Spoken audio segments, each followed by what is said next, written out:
ఆన్లైన్లో చూస్తూ ఆక్యుపంక్చర్ వైద్యం ద్వారా ఇంట్లోనే బిడ్డను ప్రసవించాలని ప్రయత్నించిన ఓ మహిళ ప్రాణాలు కోల్పోయింది. ఈ క్రమంలో బిడ్డ ప్రాణాలు కూడా పోయాయి. ఈ ఘటనలో ఆమె భర్తను పోలీసులు అరెస్ట్ చేశారు. ఈ షాకింగ్ ఘటన కేరళలోని తిరువనంతపురంలో ఫిబ్రవరి 20 మంగళవారం నాడు చోటు చేసుకుంది.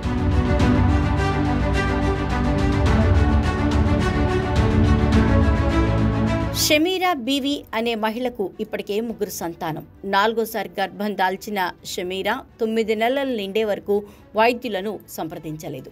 ఆక్యుపంక్చర్ నిపుణుడు ఇంటికే వచ్చి వైద్యం అందించేవాడు. తాజాగా ఆమెకు పురిటి నొప్పులు వచ్చాయి. అయితే ఇంట్లోనే ఆక్యుపంక్చర్ వైద్యం ద్వారా బిడ్డకు జన్మనిచ్చేందుకు ఆమె ప్రయత్నించింది.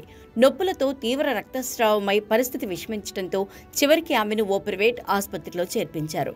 అక్కడ తల్లి బిడ్డ మరణించారు. ఈ వార్త బయటికి పొక్కడంతో స్థానిక కౌన్సిలర్, ఆశా కార్యకర్తలు పోలీసులకు ఫిర్యాదు చేశారు. నయాజ్ తన భార్యను వైద్యుడి వద్దకు తీసుకెళ్లేందుకు అనుమతించలేదని, ఆమెకు సరైన వైద్యం అందించలేదని ఆరోపించారు.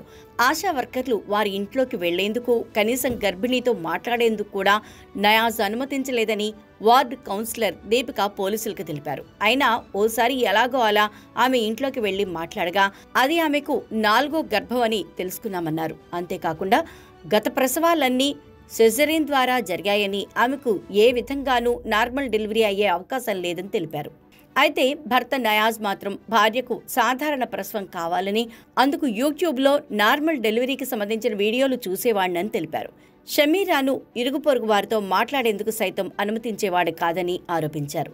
ఎవరైనా ఫోన్ చేసినా మాట్లాడడానికి ఆమె భయపడేది. గర్భిణీకి సరైన చికిత్స చేయించమని తాము అతనికి సలహా ఇచ్చినా ఆమె తన భార్య అని, ఆమె ఆరోగ్యం గురించి ఇతరులు ఆందోళన చెందాల్సిన అవసరం లేదంటూ కటువుగా సమాధానం చెప్పేవాడని ఇరుగు పొరుగు వారు చెప్పారు.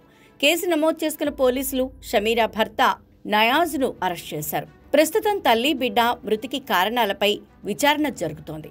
వివరాలు సేకరించిన తర్వాత చట్టపరమైన చర్యలు తీసుకుంటామని రాష్ట్ర ఆరోగ్య శాఖ మంత్రి వీణా జార్జ్ తెలిపారు. ఈ ఘటనను హత్యా నేరం కింద పరిగణిస్తామన్నారు.